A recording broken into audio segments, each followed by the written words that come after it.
maybe just blow him up before he does his crazy team fighting abilities. And even though it's a 5-man roster we've never seen, ES Shark's comp does a lot of things. If you think about what it can do, pick comp, Varus, Malzahar, Jarvan is about as reliable pick as you could ever want onto one member, right? So single target deletion. Going strong, the Sir Thomas Kent. As we do take a look at the other side here. Vladimir, straight into the mid lane, not something you see all the time, but looking to do that team fighting craziness. And the lanes will be a bit of a struggle, so while team fighting is always the light at the end of the tunnel, they haven't got the traditional winning lanes around champions like Lucian to necessarily make those team fights a formality. So VSG need a good start to actually get to the team fights. So here we go, game 1 of the losers match starts now.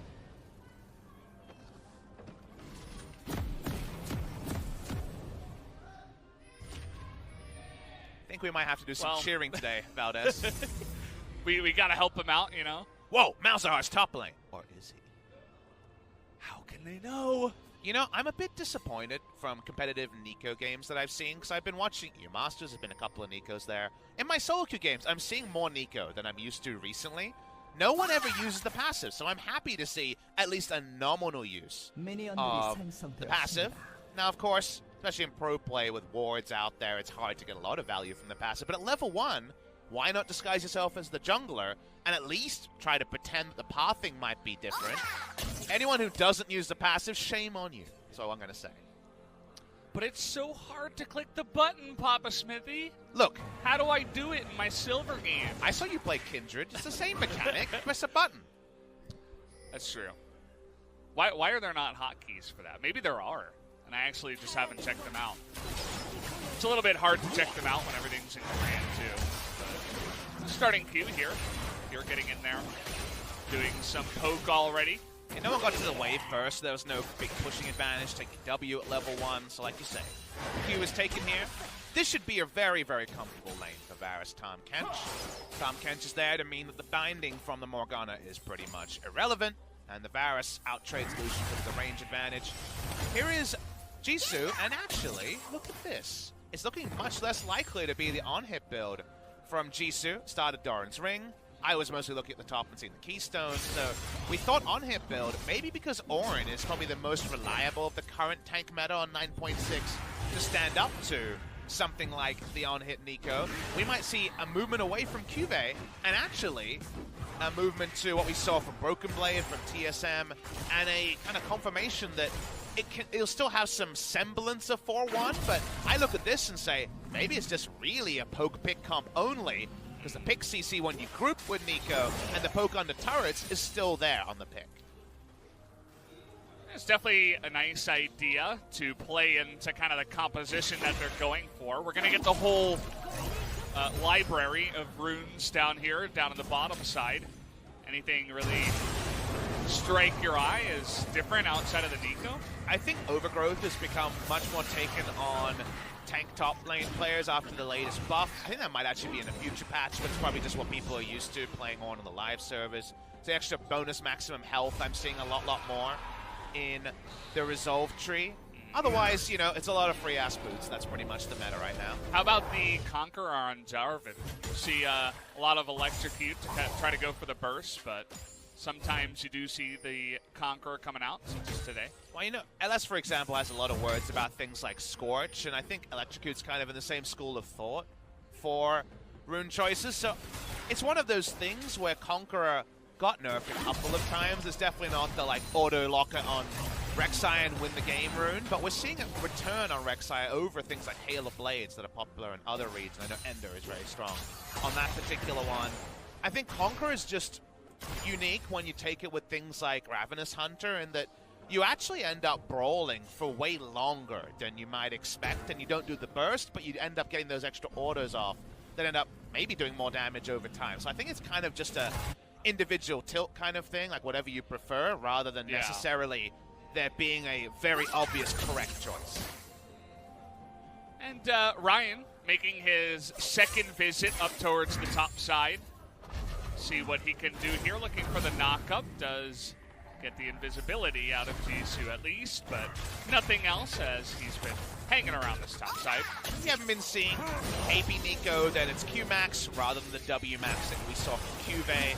And much less about the auto attacks, much more about potential wave clear. If you even injure the wave, get a couple of autos in, the Q can burst a couple of times. That I believe blooming burst is the Q, get a lot going. Kuzan walking out, level 5 though, remember. Kuzan doing a lot of tick damage here to Ruby, who's trying to get that health back as the smite does go the way of Catch, it looks like. Nice knock-up on a 2 now, but they're looking to get on top of Kuzan, not quite able to. Knock-up comes on a Catch, who does have to flash away. But now ES Sharks looking to potentially turn this one around as Soar just says, F it, I'm getting out of here. ES Sharks are being super bold around taking this scuttle on the top side. The reason I say that is Malzahar doesn't roll very well pre-level 6, and in general, the 2v2, you take Rek'Sai over basically both champions on ES Sharks at every moment. Vladimir also not particularly strong at the brawl, but that just amplifies how strong Rek'Sai is there.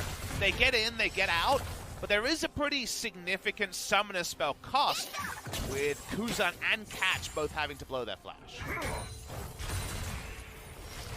Definitely kind of an awkward one. They only get they do get the 2 flashes there at Asura and Ryan, so not super bad, but at the end of the day, the scuttle fights always do happen. And nicely done by Catch to get that small advantage, and good work by his team. And there's always, in every lane, in every game, kind of flashes that are super high value to blow and flashes that aren't as high value. And Kuzan and Catch not having flash means that flash R plays in mid lane can't happen. So actually Vladimir is like, sweet, I get, you know, another 5 minutes of farming. And there's always better times for a Vladimir.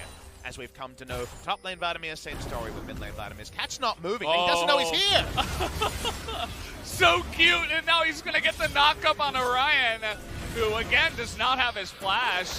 Here comes Thomas so Catch. good! See you later, what a play! First blood goes to Catch, very deservedly makes that play happen. Catch is a monster, I love it so much! If they hadn't have got the kill because of the lack of flash on mid lane, I would have lost my mind. That is the 200 IQ play. This is what we needed to start the day, Valdez. This is good. He's not a loser for sure. He's like, get me out of this match. I don't belong. So guys, he was burrowed, so remember you have limited vision and only see enemies moving. He hadn't aggroed the camp and he wasn't moving, so literally Rek'Sai was blind to the Jarvan 50 units in front of him. It's a bit of a jump scare too. It's so good! He was spotted on the ward in the river. Yeah. He sees him after he starts the Raptors, and of course, no way to get out of this one. This is the ES Sharks I wanted to see. The ES Sharks with the cool top lane picks that do it a little bit differently, but also can just be a bit smarter than the other teams in Challenger at least. And what an awesome play. Feels good. I'm hyped. I'm glad we got to witness that. It's probably the best thing we've seen in 8 games in this promotion tournament. That is something you can say with 100% certainty, as there hasn't been too many highlights, but we'll definitely be replaying that one. I mean, if you're a Zoe fan, that was the solo kill. Sure. We've all seen that one before, though. That was kind of a And yet, not clone. recently, you know? Like, we were very taken off guard by how much damage. That was 850 damage, like level 5 or 6. So, yeah, I didn't see that one coming. Just brought me back to, I forget which game it was, maybe a different region, actually, where Zoe burst in Ezreal, and somebody in the Reddit thread actually did all of the math of, like, okay, he's got the extra magic pen from the rune after the dash, and the proto belt, and then added all the numbers up, and he's like, yeah, this is actually possible with current Zoe. And Zoe did take some hits since then, but apparently he's still able to do it against some certain champions with some items. So what percentage of people who read that either kind of half read it and confirmed their already hatred for the Zoe compared to the percentage of people that checked the math? Would you say it was 99.999% to 0.0001%? I mean, I was in the 0.001% then. It was pretty interesting to me to add up all the numbers and say, hey, yeah, she's kind of too strong. But apparently now we have fixed Zoe. And for you guys who have been watching Korea for a while. I mean, she hasn't really even been played all that often in LCK for quite a while. It hasn't been winning, even though it was still a perennial early pick. Like you watch, TSM games and Bjergsen and TL were highly prioritizing it. In Korea, it did fall away, but BD reminded us of Zoe's past. We've seen a lot happening around the map. Chains of Corruption doesn't get anything on the bot side, though. Nice little infernal sneak there by Ryan. Picks it up right as Catch is coming in under the nose of the ES Sharks. So first Dragon, and a good one, is going to go the way of VSG. And like you say, the sneak is also relevant in terms of the priority lanes around it's happening, given that mid lane, Kuzan has the only kill involvement. Bot lane was the counter pick here with the Varus Time Catch. Just taking an Infernal, a high-value Drake in this spot is against the run of play. So shout out to Ryan. Usually known for his aggressive plays, but in this case, just being bold rather than being aggressive. I feel like Guger's having a fun Tom Kent's game. This bottom lane has been kind of lacking action. And even so, you can see already that Light and Guger have been winning the lane in terms of the CS, and he's just been flicking that tongue, doing Tom Kent's things. Speaking of which, trying to get on top of Ruby here. They are going to force that flash away from the Vladimir, and still the flash going to come in here from the Malzahar, as following up with the flash here is Catch, but not sure they're going to be able to lock this down. Nice dodge, and now the flash over by Ryan is going to punish them both as he gets a double kill in the mid lane. That was a real overinvestment by Kuzan. He doesn't have Ignite. There was no way he was going to one rotation Ruby there. Ruby was able to pull away just fine. Exhaust was the summoner spell he had. That was another sign of ES Sharks trying to find a big place. Speaking of big place, nice stopwatch here. Is the damage there? Pop Blossom coming out, and even a flash to get Jisoo to safety, but nice amount taken away despite the Ornn versus Nico matchup. And with that play in the mid lane, now VSG going to say thank you very much. We'll take the Rift Herald for free. Yeah, you lose so much from losing two members in mid lane when objectives are still up.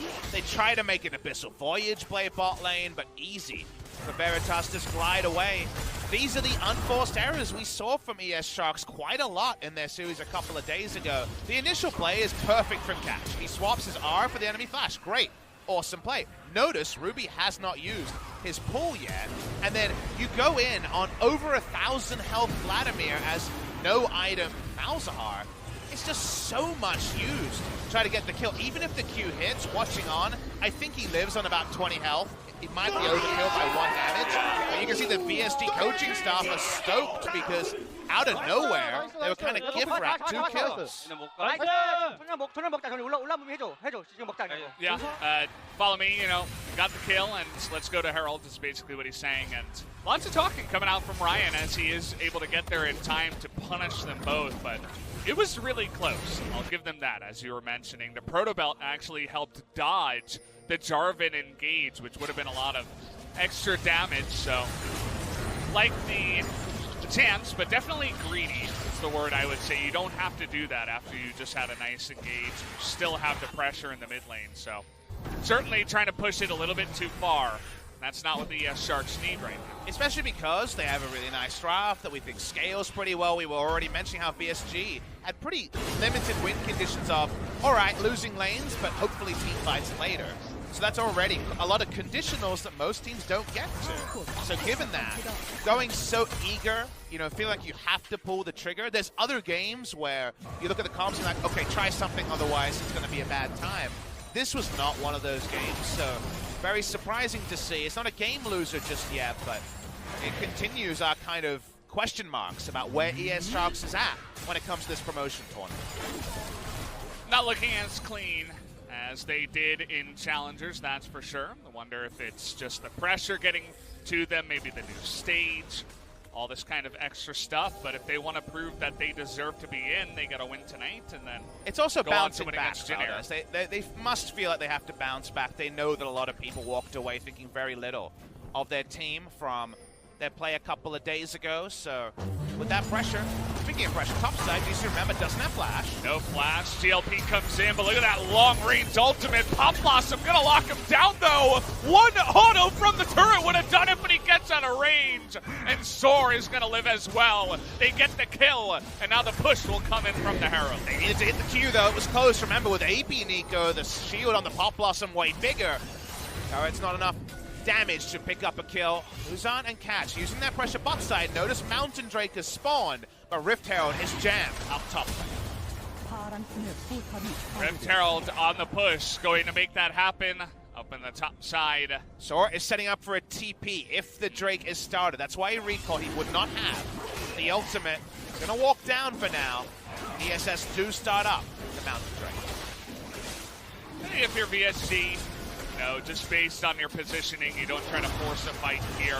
From behind, Mountain Drake a lot harder to use to say, okay, give this one over to them. We already got a nice lead now, 1.5 thousand gold ahead in the pockets of VSG.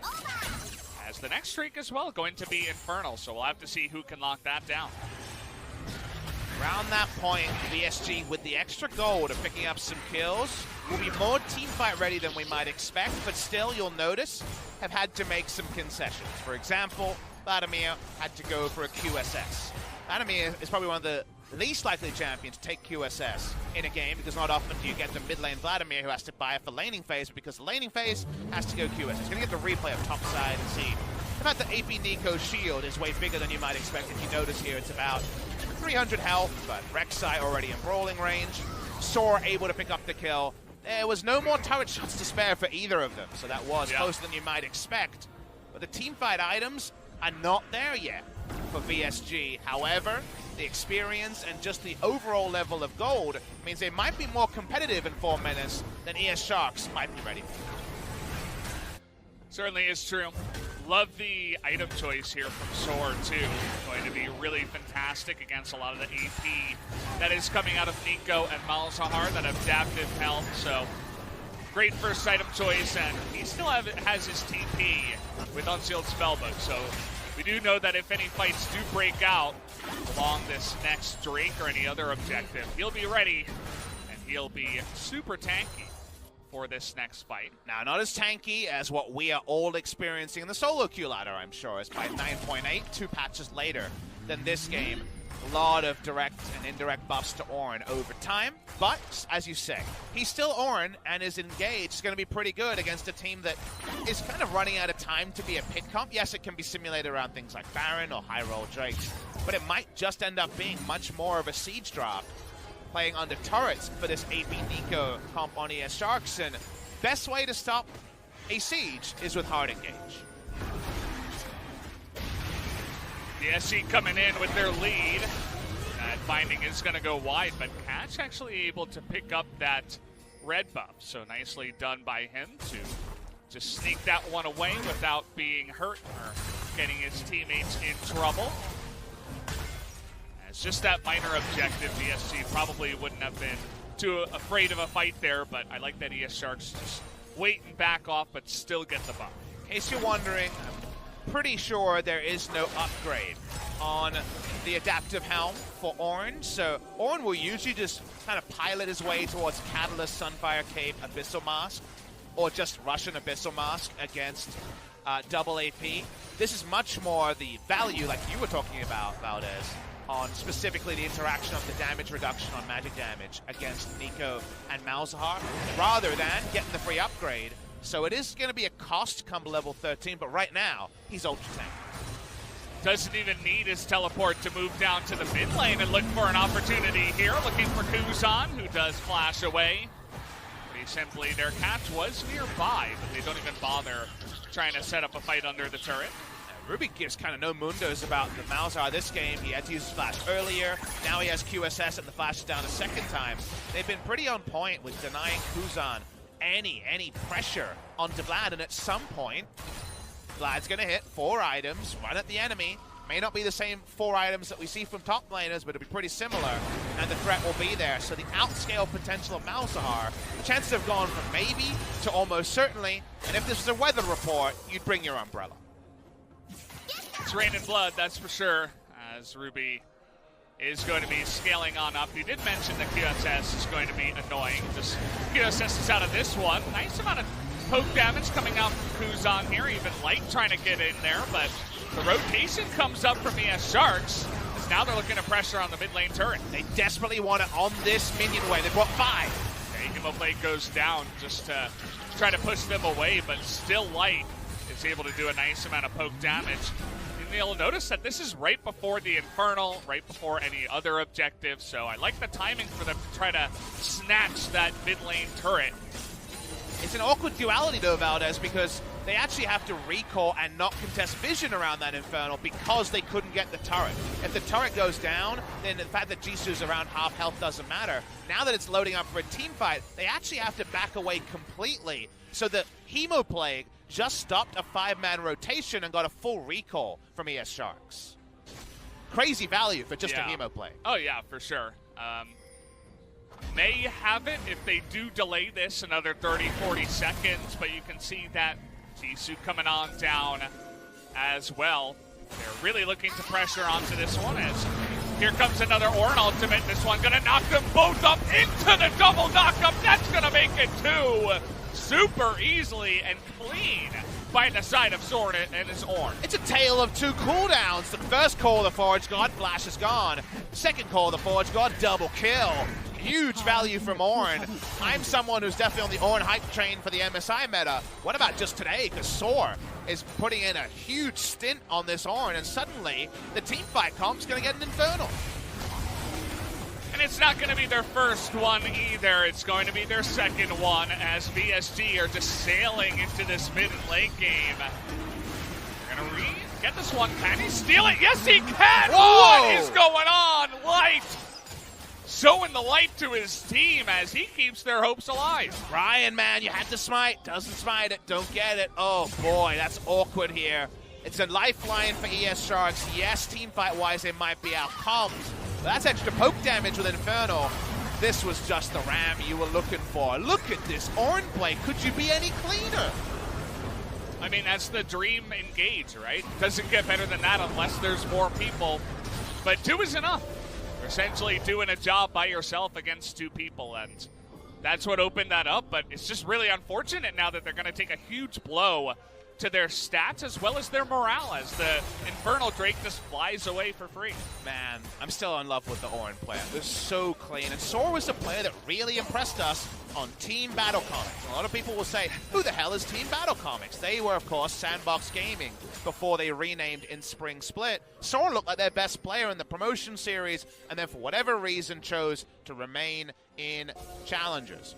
Went over to GC Busan, played in Kesper Cup, and now he's back on VSG, and he hasn't started every game, but he and Ryan are the players we remember from GC Busan's Kesper Cup run, and Sandbox Gaming was, again, Sora's team that really helped them promote, so cool to see him on these tank champions that he's most well known for, putting in a great stint.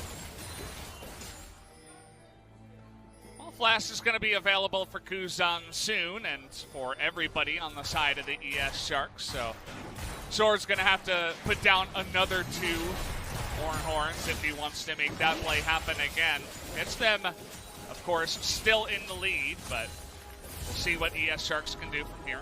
And he's such a team player that he doesn't have one completed item that can be upgraded. How sad. You almost never see a level 13 Ornn with neither of the items. No Iceborne Gauntlet, no Sunfire Cape, no Abyssal Mask.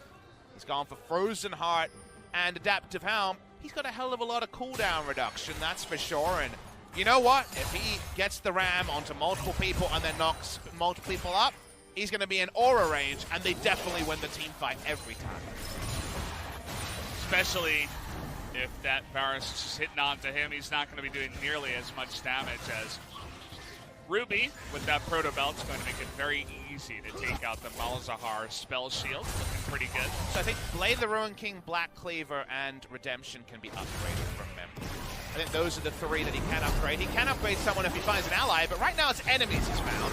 You can see the exhaust and the Frozen Heart. He takes so long to die, but he is absolutely going to die as Catch interrupted that teleport, I'm thinking he should have let it complete because there were 4 people in the top lane that may have been able to kill Ruby as well. Yeah, I kind of take your side of the coin there, Valdez. It's just another full map rotation. ESX want to play one lane because, as we mentioned, they missed their pick timing, so they're just a siege comp. Meanwhile, what is going on?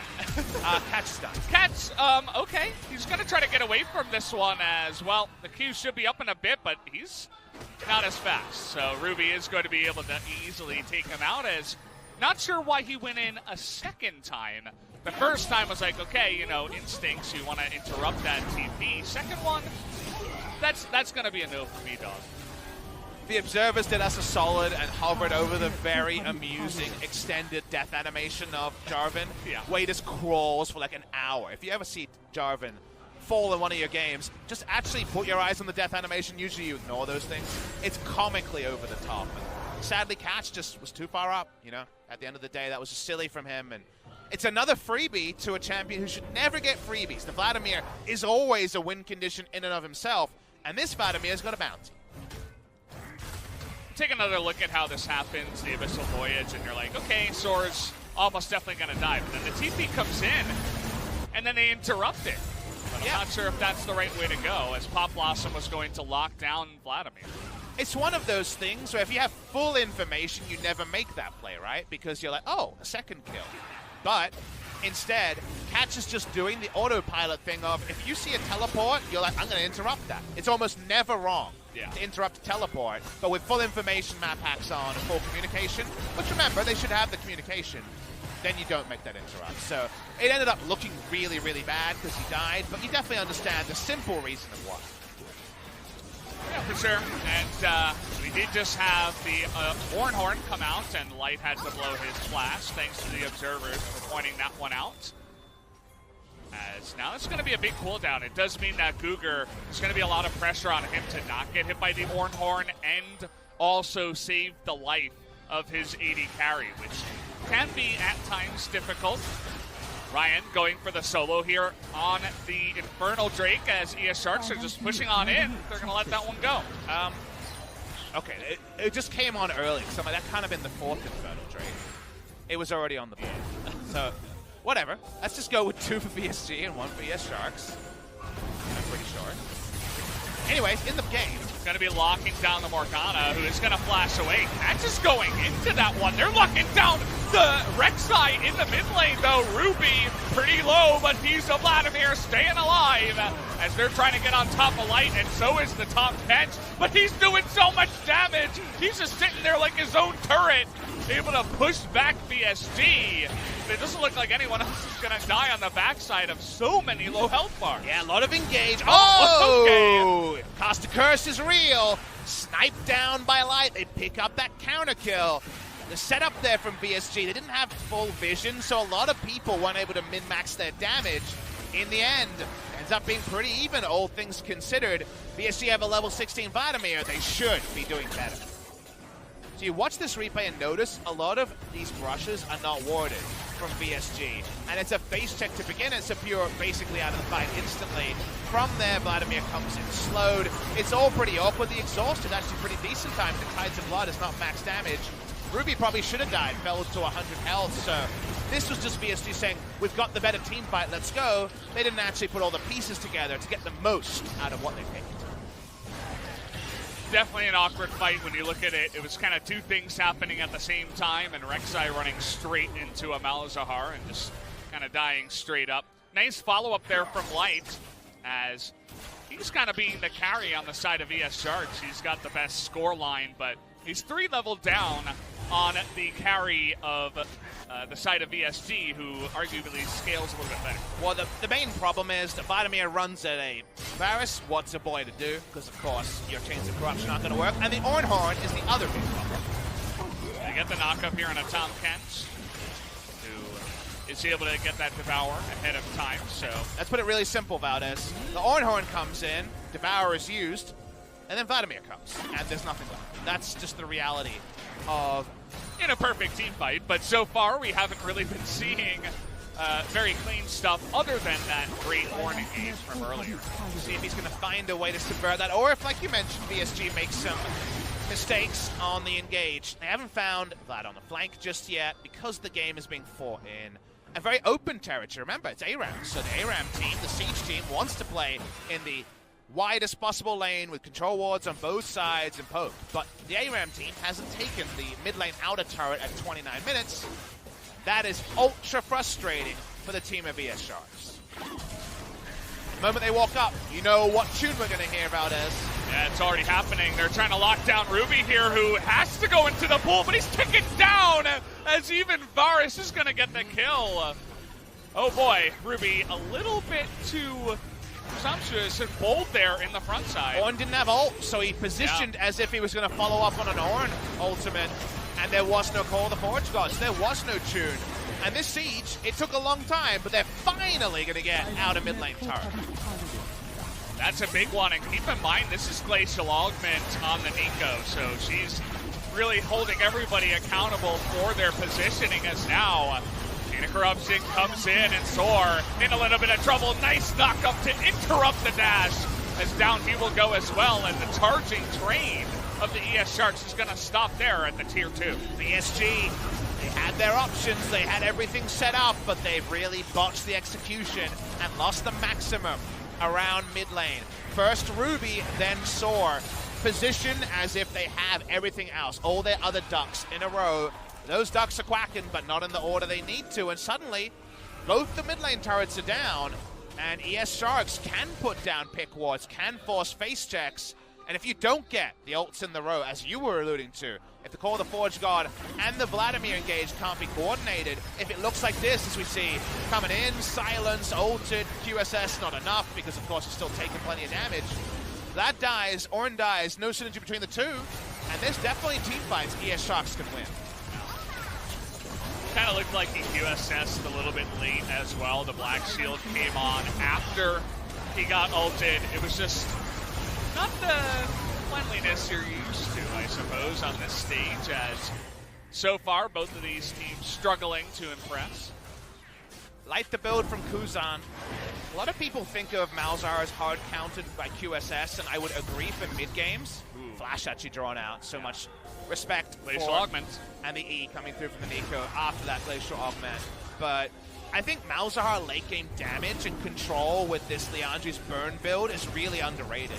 His R is, of course, the cherry on the top for the mid game, early game, but late game, the Q spam does so much damage. So for now, Kuzan's looking out, but here's the Call of Forge God.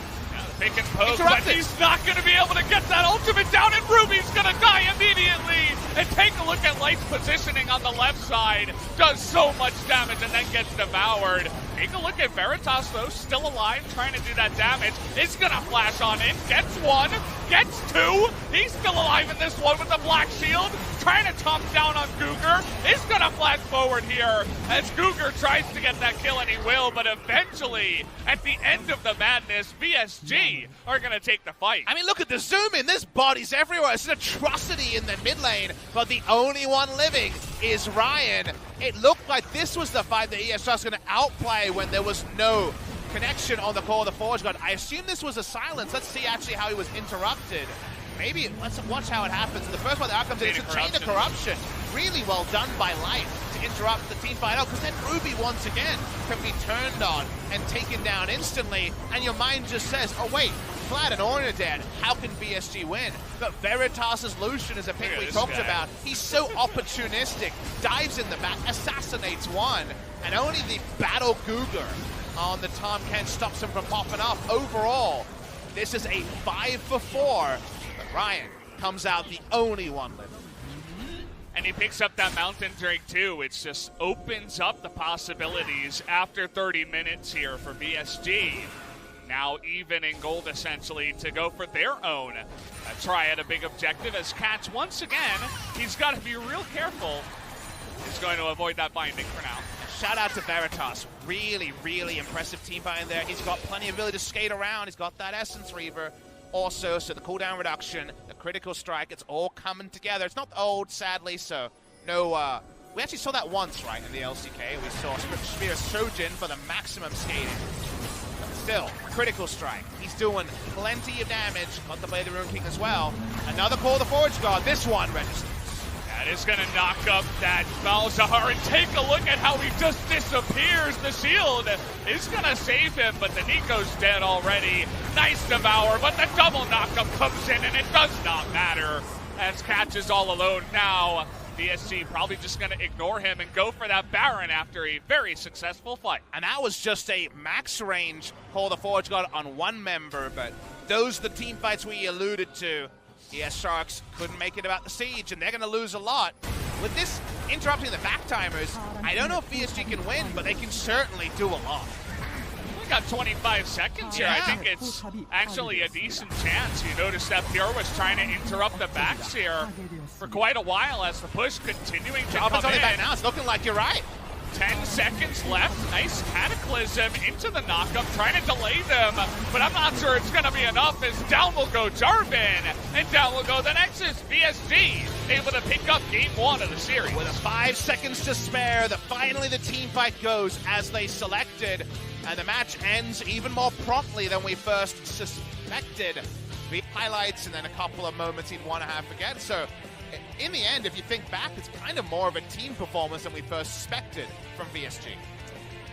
It would have to be either Ryan or Soar. I think that's pretty obvious. You know, Veritas had the one moment, and Ruby was kind of like, you know, he did the most damage, but there were definitely a couple of head scratchers there in that game. So shout out to VSG for just straight up outplaying the Sharks and getting to that late game. And you were pointing at the crazy damage from the Malzahar. You were talking about that Leandry's build. Does do an insane amount towards the end, and it was still not enough to have them win. In a different draft with more team fight, it burns down and you get kills. This was just burning, but unfortunately the kills, they went the way of VSG. Yeah, so ES Sharks a little bit disappointed with that one, but we'll see how they do in the next one as VSG getting off to a great start in this one. Just a 1-0 in this best of 5 to decide who is going to go up against Jin Air. Can't wait to see who's going to continue on in this losers match, Papa Smithy. It's going to be a fun one. Let's get to it. Give me a cool game 2 drop.